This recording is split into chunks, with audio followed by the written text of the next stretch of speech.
The newspaper के live में आप लगातार देख रहे थे कि इलेक्शंस के क्या रिजल्ट है, बिहार विधानसभा चुनावों के क्या रिजल्ट है। और अब मैं आपको बताना चाहता हूं कि इस वक्त की सबसे बड़ी खबर यह है कि Bharatiya Janata party NDA alliance, national democratic alliance जो है, जिसमें भारतीय जनता पार्टी, जनता दल यूनाइटेड, हम पार्टी एचएएम और उसके बाद रामविलास पासवान जी के जो सुपुत्र है चिराग पासवान जी की पार्टी, ये सभी मिलकर के इस वक्त 200 का आंकड़ा पार कर चुके हैं। इलेक्शन कमीशन की आपको ऑफिशियल वेबसाइट में आपको खोल करके बता रहा हूं, जिसमें आप देखेंगे कि भारतीय जनता पार्टी इस वक्त आपको 91 सीट्स पर दिख रही है, जनता दल यूनाइटेड 79 सीट्स पर। उसके बाद अगर आप चले जाइएगा तो आपको एचएएम पार्टी जो है वो 5 सीट और रामविलास पासवान लोक जनशक्ति पार्टी रामविलास जो है वो इस वक्त 22 सीटों पर बढ़त बनाए हुए हैं। और 200 का बड़ा आंकड़ा, जो राजनीतिक गलियारों में जो बातचीत चल रही थी कि भारतीय जनता पार्टी और एनडीए अलायंस इस बार का बिहार चुनाव हार जाएगी, जो लोग कह रहे थे कि सट्टा बाजार में पैसे लग रहे हैं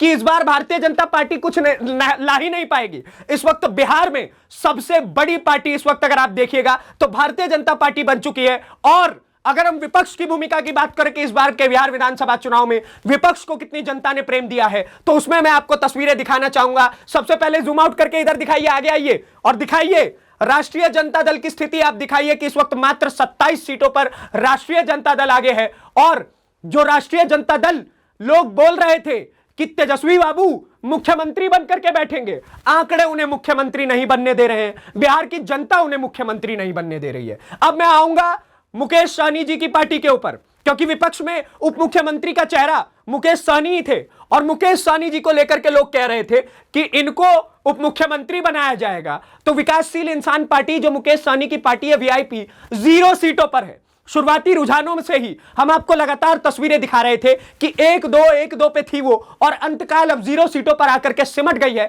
यानी कि उप मुख्यमंत्री बनने का भी सपना जो है मुकेश सहनी का, वो चूर चूर हो गया है। और अगली पार्टी का आप देखिए तस्वीरें, वो है लोक जनशक्ति पार्टी। इस बार के सबसे बेहतर प्रदर्शन आगे आकर के दिखाइए, लोक जनशक्ति पार्टी रामविलास ने कितना बेहतर प्रदर्शन इस बार गढ़ के दिखाया है, करके दिखाया है।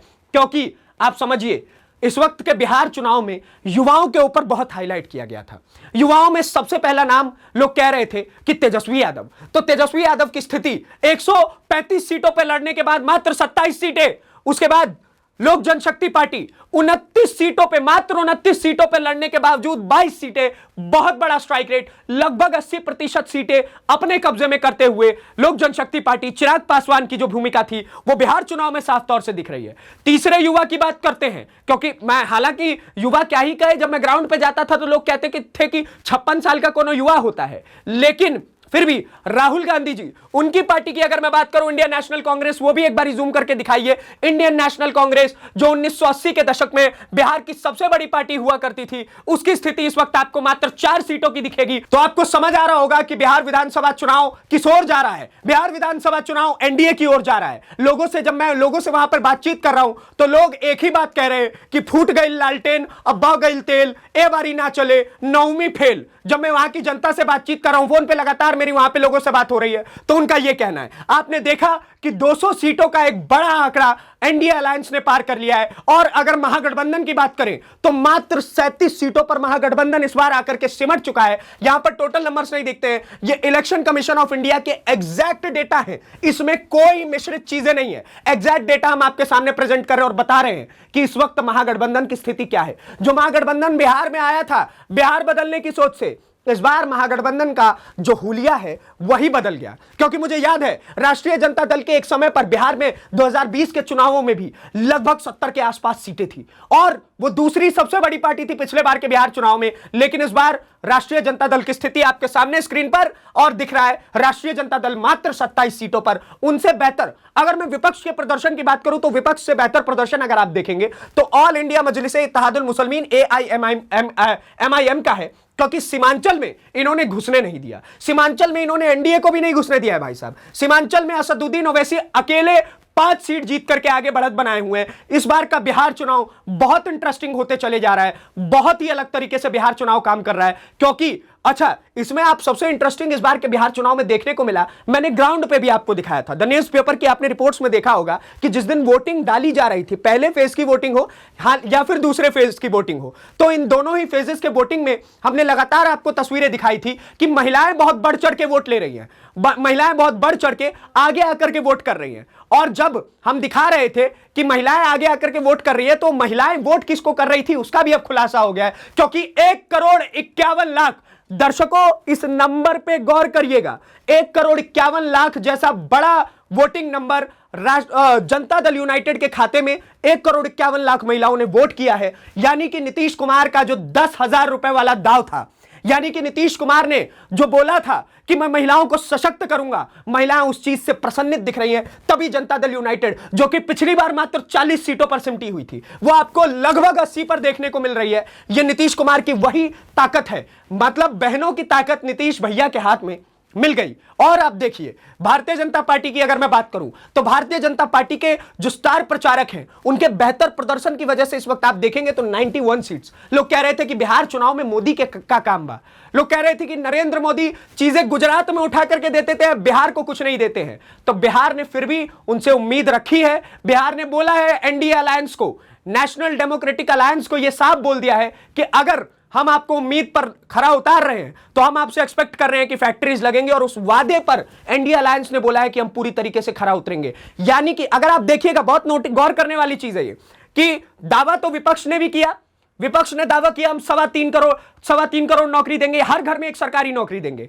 जनता, ये पब्लिक है, ये सब जानती है, जनता अब चीजें समझ चुकी है। जनता ने साफ तौर से बोल दिया कि 3.25 करोड़ लोगों को नौकरी देना बिहार के लिए पॉसिबल ही नहीं है, खासतौर पे जब आप सरकारी नौकरी की बात करते हो तो। और अगर वही बात अगर एनडीए अलायंस की जाए, तो एनडीए अलायंस के वादे थे कि हम बिहार में फैक्ट्रीज लाएंगे, बिहार में हम रोजगार की व्यवस्था करने का प्रयास करेंगे, हम बिहार में चीजों को और बेहतर करेंगे, डेवलपमेंट लाएंगे, इंफ्रास्ट्रक्चर लाएंगे। तो जनता ने इन दोनों के विश्वास में से केवल और केवल एनडीए के ऊपर विश्वास किया, और वो आंकड़ों में साफ तौर पर झलक रहे हैं। चुनावी रुझान जो है वो अभी आखिरी फेजेस के रुझान चल रहे हैं, लेकिन आखिरी फेज का रुझान आप लगभग यही समझिए कि शायद 5-7 सीट ऊपर नीचे हो जाए, लेकिन रिजल्ट यही आता है। और इसी वजह से इस वक्त हम ये वीडियो बनाकर के स्पेशली आपको बता रहे हैं कि कितनी बड़ी खबर है अपने आप में कि बिहार चुनाव में एनडीए अलायंस 200 सीटों पर आकर के पहुंच गई है। अच्छा, एक और आपको खास तस्वीर में बताऊं, जैसे ही नेशनल डेमोक्रेटिक अलायंस चुनावी रुझानों में ही जीत रही थी, तभी अखिलेश यादव का ट्वीट आ जाता है और वो एक्स प्लेटफॉर्म पर लिखते हैं कि ये जो चीजें हो रही है बेहद गलत हो रही हैं, इसी वजह से एसआईआर करवाने की वजह से इस वक्त ये जीत रहे हैं। तो आप समझिए कि विपक्ष का जो विधवा विलाप है वो अभी से ही तस्वीरों में साफ तरीके से दिखने लग गया है। अभी से ही विपक्ष ने सोच लिया कि हम अपनी हार की जिम्मेदारी अपने ऊपर नहीं लेंगे, हम हार की जिम्मेदारी जाकर के ठीकरा फोड़ेंगे तो इलेक्शन कमीशन ऑफ इंडिया के ऊपर ही फोड़ेंगे। लेकिन ईसीआई की वेबसाइट सच बोल रही है, ईसीआई की वेबसाइट सत्यता दिखा रही है कि किस प्रकार से इस वक्त बीजेपी आगे, बीजेपी बहुत आगे। मतलब आप समझिए कि टोटल अगर आप देखेंगे पूरे महागठबंधन को, तो टोटल महागठबंधन 38 सीटों पर है, मात्र 38 सीटों पर। और भारतीय जनता पार्टी से जो राष्ट्रीय जनता दल कंपीट करने की बात कर रहा था, वो इस वक्त लगभग आप देखिए कि भारतीय जनता पार्टी के आधे का आधा भी नहीं है, मात्र 38 सीटों पर आपको विपक्ष दिखेगा, पूरा विपक्ष। और अकेले भारतीय जनता पार्टी इस वक्त 91 सीट्स पर और एनडीए अलायंस 200 सीटों पर। तो यह अपने आप में बहुत बड़ी बात है। और एक और अंदरूनी खबर मैं आपको बता दूं, यह अगली वीडियो में आपको देखने को मिलेगा, लेकिन पहले से ही थोड़ा सा हिंट दे रहा हूं। तेजस्वी यादव मुख्यमंत्री तो छोड़िए, विधायक बनना भी अब उनके लिए मुश्किल हो रहा है। राघोपुर की जो उनकी सीट है वो फंसी हुई है। सतीश बाबू जो वहां से चुनाव लड़ रहे हैं, सतीश कुमार जी, वो इस वक्त राघोपुर में तेजस्वी यादव को पीछे किए हुए हैं। और राघोपुर से तेजस्वी यादव का मतलब हारना थोड़ा सा निश्चित रूप से थोड़ा दिख रहा है। बाकी मैं आपको एक और चीज बताना चाहूंगा कि लालू के दोनों लाल फेल हो गए हैं। लालू के जो दोनों लाल हैं वो फेल हो गए हैं, क्योंकि तेजस्वी यादव भी अपनी सीट पर पीछे दिख रहे हैं और तेज प्रताप यादव भी। तो बिहार चुनाव की तस्वीरें कुछ इस प्रकार से हैं कि जनादेश, जनता का आशीर्वाद इस बार एनडीए के साथ है। बाकी आप क्या सोचते हैं इस वीडियो को लेकर के हमें कमेंट सेक्शन में जरूर बताएं। और बिहार विधानसभा चुनाव की एक अपडेट के लिए हमारे चैनल को सब्सक्राइब करिए। इस देश की जुड़ी हर खबर के लिए हमारे चैनल को सब्सक्राइब करिए। धन्यवाद, नमस्कार, जय हिंद, जय बिहार।